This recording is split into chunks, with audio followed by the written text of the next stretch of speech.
What's up guys, my name is Josh and I'm with Working Aussies Homestead, and in this week's video we are going to be continuing a chicken growing video that we have been doing for the past 5 weeks. That's right, we are on week 5, and in this week's video we're going to talk about weather, we're going to talk about grass, and we're going to answer some questions that we normally get from people who ask us about our chicken. Let's go ahead and jump into day one. Alright, so it's Friday, it's late, and it looks very similar to yesterday. But anyways, these guys have been on this patch of grass for all day now, so you can see that this grass is pretty burnt up. So our back grass, or our new grass, the tall part of it hasn't gone green yet, but all of the small little tiny weeds and everything and grasses in the middle of all of that have gone green. And so they are eating all of that and peppering their manure everywhere, and they are doing good. They're eating this dry feed. They're going through a lot of water because what do you do when you eat dry feed? You get dry mouth, so you need lots of water. So they've been drinking a lot of water, eating a lot of feed, and eating a lot of grass. So let's show you what a male and female look like. Alright, so look at these here. The female is on this side, the male is on this side. You can see the size difference. So males grow faster, and you can always tell the males because their comb starts coming in, and other features on their face are coming in. And then the female, not so much. Their comb is a lot smaller, and otherwise the birds are a lot smaller. So I'm gonna put these guys down. So basically when you're doing this, if you get a straight run, your males are gonna grow a lot faster than your females. And that gives you a little variety in size. So if you want smaller birds and bigger birds, you can do a male and female straight run.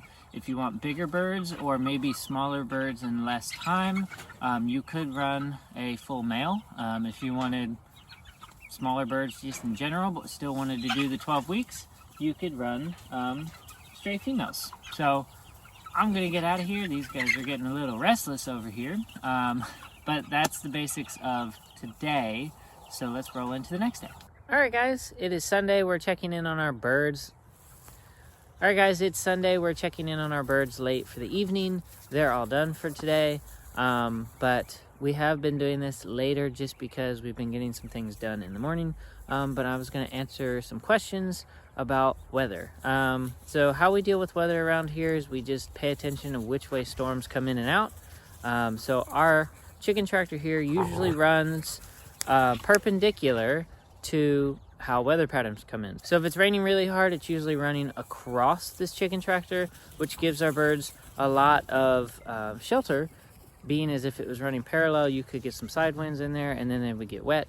But normally how this works is there's usually a dry corner somewhere on this tractor during any type of storm. So that being stated, as far as sun goes, the tractor runs parallel with the sun, so we get it from this side and it goes all the way to this side, and then basically we run the tractor from sunset to, or sun up to sunset, and the birds get the full spectrum of sun no matter what day it is. And that's usually how it goes with the weather. We try to keep the birds dry, we try to keep the birds happy, they run around, they get new grass, and we just try to do the best that we can. Weather can be one of your biggest enemies when putting birds out on grass. Chickens do not like being wet, they do not like being cold, so keep that in mind as you put these guys out. Make sure that the weather is cooperating with you, and just make sure you keep them dry and happy. Alright, let's go into the next day. Good morning guys, welcome to the next day. We're outside with our cute birds. They've already been fed and watered, and we're going to actually answer a two-part question, one today, one tomorrow. So the first part of the question is, do we process our own birds? And that's really simple to answer. Yes, we process our own birds just because we're raising them for ourselves. We'll give some away, but for the most part we don't sell any to customers, so we process our own birds. If we were going to sell to different customers or restaurants or whatever, then we would definitely get them processed at a USDA certified location. The nearest one to us is in South Carolina, which is 2 hours away. So that's why we don't really do this for customers. We just do it for our homestead and on a small scale. But if you're looking to get into that, find the nearest USDA processor and have fun with it, guys. It's actually a lot of fun to do with customers. You can show them different things and teach them different things, and they'll like the different flavor that the meat has. So it's really easy, really fun. But as far as we go, we process our own birds on site, and that is for us to consume only. So let's go ahead and roll into the next day. Good morning, guys. It's the next day. Look, these guys are eating. They're happy. They're healthy. I'm wearing a different shirt, I promise. So let's talk about the other part to that question from yesterday, and that was, do we sell our birds? No, we do not sell our birds to really any customers. We'll give some birds away, and we will give some to friends and family, but for the most part we don't sell our birds, and that's because for the most part they have to be USDA processed. You can process your own birds, but you have to follow a certain rule and regulation, so make sure you check that out in your state, because you want to make sure that you're following that, so that way you have no troubles whatsoever down the road. So there's a couple of ways you can sell poultry, and that is you can do a direct to customer. They pick it up on the farm, you process it, or the USDA process it, they pick it up on the farm. If you're doing USDA, you can do a farmer's market, or you can do retail sale. You can do a CSA, so that's always fun.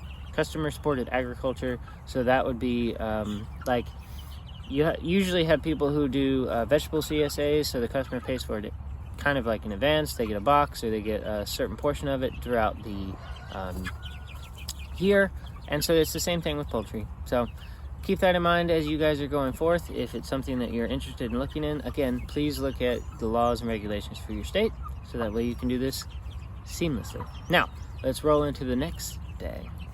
Good morning, everybody.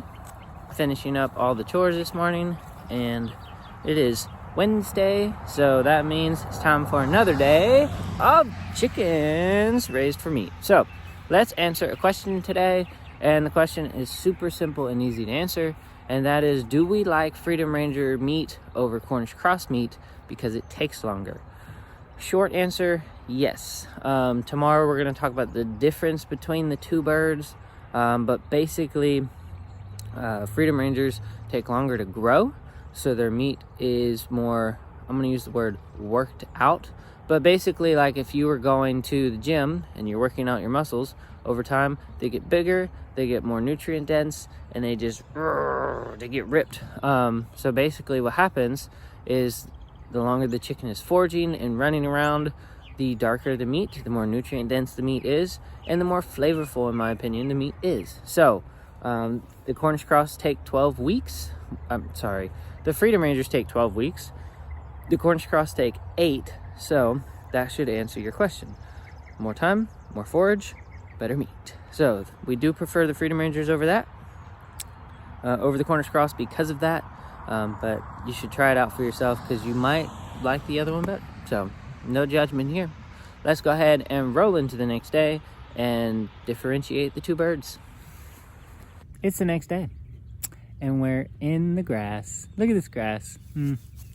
It's so nice. So let's talk about a little bit about grass and chickens real quick. So chickens will like this kind of grass that's shorter. Anything that is short, anything that is seeded. So a chicken does not really chew. They can't really chew. They've got beaks, so they peck. So anything that is shorter is good for them to peck at. Any broad-leafed grasses, like plantains, stuff like that, that's really good. Clover is really high in protein, so it's really, really good for chickens. Dandelions are really good too. I mean, think about this. You've got a whole, yard of dandelions. It's all yellow, and then, okay. Can you go away? Go away. Go. Thank you.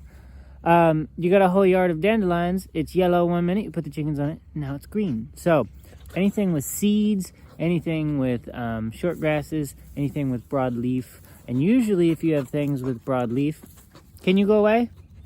Stop eating the grass, it's for the chickens. Dogs, what are you gonna do? So anyways, anything with a broad leaf usually has some type of bug or slug under it. Obviously they're gonna eat that too. They love bugs. So keep in mind, another thing that happens is this is really, really green, right? This has had 2 passes on it. We had an egg layer pass, and we had our meat bird pass. And then if you look behind me, Oh, let's see. If you look behind me, green and dead. So it's growing. It's early spring. It's growing, but it soon shall be nice and luscious. So keep that in mind as you roll your chickens on your grass. So I don't know all the grasses. I'm still working on all the grasses, but know your grasses. Know what chickens like. Chickens aren't particular. Well, they'll eat what they want and they leave what they don't. So make sure that what you have in your lawn is worthy of your chickens. Do a little research. Do a little research. I haven't done much research on my grass. Just been running a minute. But we can already see the effects that are happening. So it's exciting. We're going to end this series here. All right, guys, that is it for week 5. That is it. We covered quite a bit, answered some questions, talked a little bit about grass, moved the tractor for you, and that's it. I mean, that was it. So next week is week 6. I don't know what we'll be talking about yet, but we will cover that in week 6, and we'll make sure that it's plenty of information for you guys. I gotta go feed these guys. These guys are crazy. So if you liked the video, please subscribe, leave a like, and share with anybody that's looking to raise Freedom Rangers. And if we can answer any questions that you may have, whether you've already started or thinking about getting started, don't be afraid to shoot us a comment or anything, or some other type of DM, whether it be on Facebook or Instagram. We'll be happy to answer it here on the video and back at you. So we'll see you guys in the next video series. Until then, see you guys later. Bye, guys.